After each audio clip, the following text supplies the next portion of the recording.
The Paris Universal Exposition, 1889. The Exposition Universal held in Paris, France, from May 6 to October 31, 1889. The fair attracted exhibits from Europe, South America, United States, and French colonies. Yet, it really was a celebration of French achievements on the centennial of French Revolution. Because of the thousands of tourists, almost all hotel accommodations were taken.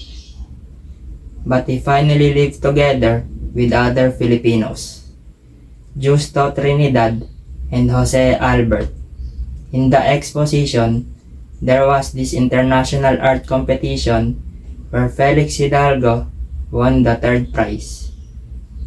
Pedro de Tavera and Juan Luna won the second prize. And unfortunately, Rizal got nothing.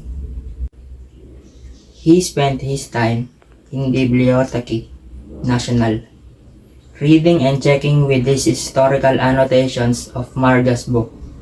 He visited his friends like the Basteds, Lunas, Taveras, and etc. He also organized societies with his fellow Filipinos.